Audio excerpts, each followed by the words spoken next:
Halo semuanya. Salah satu concern utama dalam menggunakan mobil listrik tentunya yaitu bagaimana cara kita mengecas mobil listrik tersebut. Memang dari pihak Wuling misalkan atau pihak Hyundai, pertama saya akan bahas untuk mobil Wuling ya.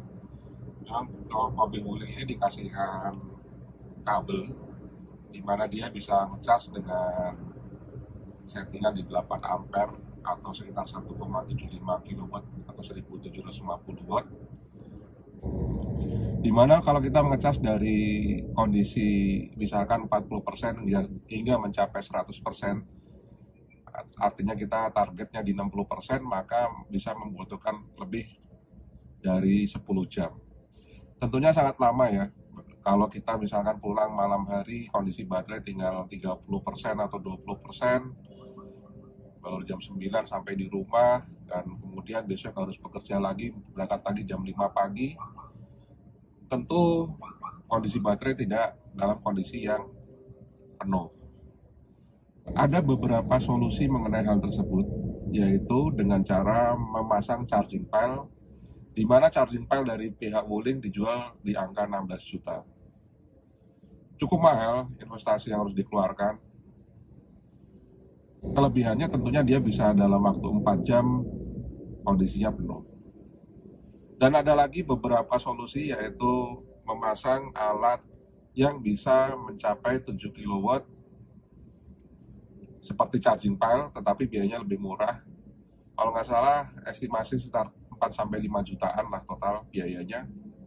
Itu juga solusi yang murah dan waktunya bisa hanya dalam waktu 4 jam juga bisa penuh. Nah, kekurangan dari kedua alat tersebut yaitu tidak bisa mobile, tidak bisa dimanapun. Jadi kalau kalian ingin menginap di Bogor gitu misalkan, atau di mana, di suatu kota yang lain gitu, dengan menggunakan Wuling REV, tentunya membutuhkan charging pile yang atau alat charging yang cukup cepat ya. Nah, ini ada satu alat yang saya baru saja beli. Alat ini bisa mencapai 16 ampere atau sekitar 3.500 watt atau 3,5 kW. Waktu yang dibutuhkan 2 kali lipat daripada yang alat charging pile, cuman masih lebih cepat daripada yang diberikan dari Wuling REV.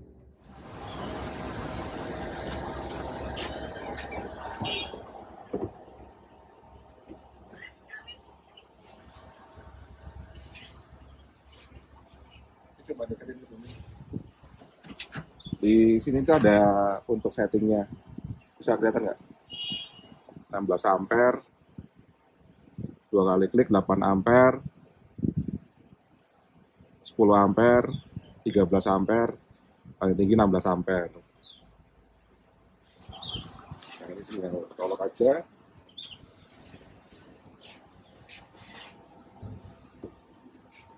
Ya, terus. Oke, sekarang kondisi baterai di 60% di jam berapa ini? 11.54. Kita coba berapa yang bisa masuk. Seharusnya sih waktunya sejamnya itu bisa 12%. Kalau di SPKLU kan 1 jamnya bisa 24%. Ini di KM6B ada kondisinya KWH di 224, masih banyak. Entah siapa yang ngisi, tapi ini masih lumayan banyak. Kita pakai charging SPLU namanya. Nah, ini 16 ampere, 224 volt, realnya di 15,8. Oke, kita tinggal dulu. Kondisinya di dalam tetap kering ya, karena terlindung, jadi aman dari percikan air. Mungkin hujan deras juga aman. Ini satu-satunya SPLU yang saya dapati ada di sampingnya SPKLU. Ini namanya SPLU, tersebar sebenarnya ada di mana-mana, cuman beda dengan SPKLU. Kalau ini SPKLU, nah SPKLU ini harus pakai aplikasi charge in ya untuk menggunakan. Kalau SPLU ini enggak, SPLU ini cukup dengan mengisi token. Kalau semuanya ini 0, kalau enggak 0 ya berarti tinggal kita pakai saja. Jadi kalau sudah kita isi token, ya tentunya token itu akan tertinggal di situ dan akan digunakan oleh pengguna selanjutnya. Agak unik memang bisnis ini, nggak tahu kenapa PLN menggunakan sistem seperti ini, makanya yang terbaru menggunakan SPKLU. Ini sudah bisa sampai, kalau informasinya bisa sampai 5.500 watt atau 5,5 kW. Cuman alat yang kita gunakan sementara ini ada di 3,5 kilowatt. Mungkin lain kali bisa kita coba alat yang lebih mempunyai daya lebih besar. Jadi ini di SPKLU ada cara mengisinya, ada KWH meternya, ada KWH berapa sisanya di situ. Ada beberapa, setiap titik beda-beda. Seperti di sini ada 64. Nah ini titik-titik SPKLU ini tidak jelas ya kalau di map ya, letaknya di mana, karena juga penempatannya kita nggak bisa cek lewat aplikasinya PLN. Beda dengan SPKLU, kalau SPKLU kita bisa cek lewat chart-in. Ini untuk mengecas mobil listrik tentunya, bukan motor listrik. Dan ini berbeda-beda, bisa kalau di sini alatnya 22 AC, 25 kW, dan DC ada seri Demo dan CCS2. Dan dipakai untuk nguling REV tentunya yang 22 AC. Cuman tadi kita tes nggak bisa, nanti coba kita tes lagi ya. Walaupun kondisi gerimis, walaupun nggak hujan, alat tidak jadi masalah ya, karena sudah IP55. Ini adalah KWH meter saat ini di 218,21. Nanti kita catat di finalnya berapa. Tipe yang saya punya bukan GBT, tetapi ini Type 2, makanya harus dikonversi lagi menjadi GBT, pakai konverter yang ada di punya Wuling. KWH meter menunjukkan di 217,99 KWH. Kondisi baterai di 82%. Berikut data-data yang berhasil saya kumpulkan. Waktu mulai pengecasan di jam 11.54, kemudian waktu selesainya dari 13.38 atau jam 1:38 menit, sehingga didapatkan lama pengecasan selama 1 jam 44 menit. Persentase mulai di 60%, kemudian selesai di 82%, sehingga selisihnya ada di angka 22%. Spek baterai Wuling kita tahu, Wuling REV yang long range adalah di 26,7 kWh. Bila dikalikan dengan angka 22% ini, maka pengecasan yang masuk ke dalam baterai adalah di angka sekitar 5,87 kWh. Kemudian kita bisa lihat di sini mendapatkan angka per jamnya di 13%. Tentu ini sesuai dengan spek yang sudah saya bilang bahwa start 12%-an untuk per jam. Nah, untuk pencatatan di KWH awal di SPLU didapatkan nilai dari 224,32 menjadi hanya 217,919. Sehingga selisih ada di 6,33. Kalau melihat alatnya sendiri, dia di 224 volt dan ampernya ada di 15,8 ampere.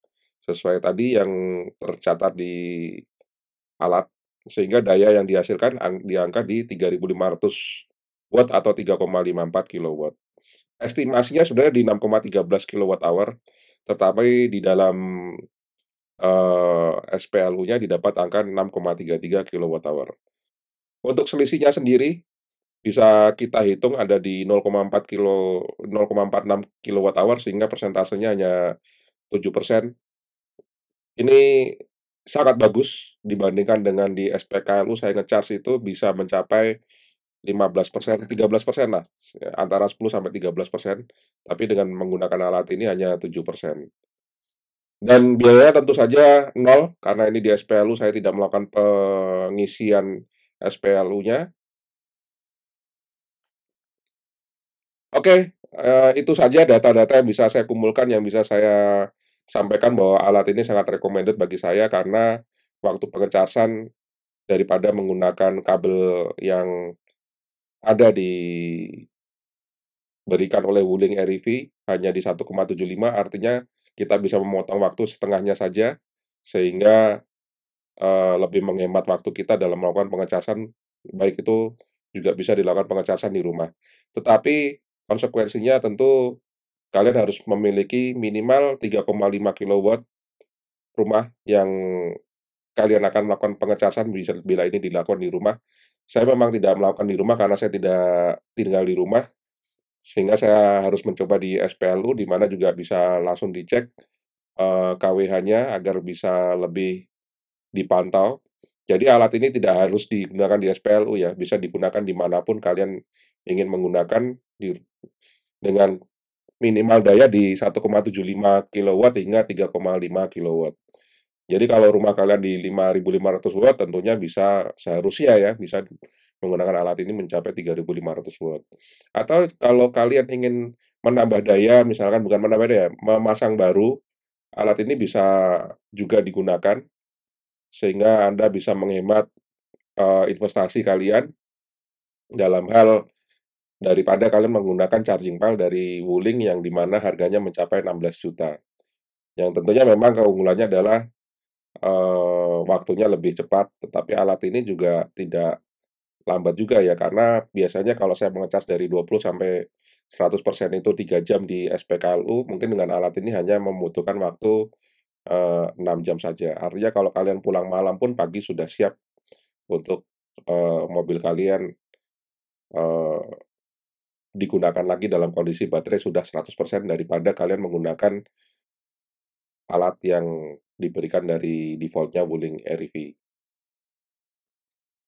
Kekurangan dari alat ini tentunya yaitu karena masih menggunakan Type 2 sehingga perlu konverter dibandingkan dengan alat bawaan dari Wuling yang harus sudah langsung plug and play, sehingga memerlukan konverter yang diberikan dari Wuling, tetapi dengan waktu yang lebih cepat untuk melakukan pengecasan 2 kali lebih cepat bahkan, tentunya menurut saya worth it dan dibandingkan kita membeli charging pile yang harganya 16 juta, alat ini harganya hanya 2,3 juta.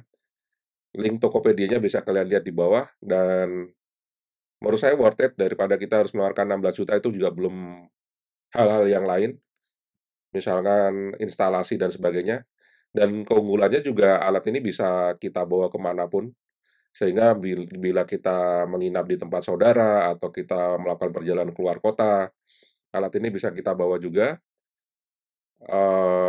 tentunya menjadi lebih praktis dari kita melakukan pengecasan. Ya memang membutuhkan daya yang lebih besar ya, 3,5 kilowatt ya, tetapi menurut saya worth it. Oke, sekian saja, terima kasih sudah menonton, bye-bye.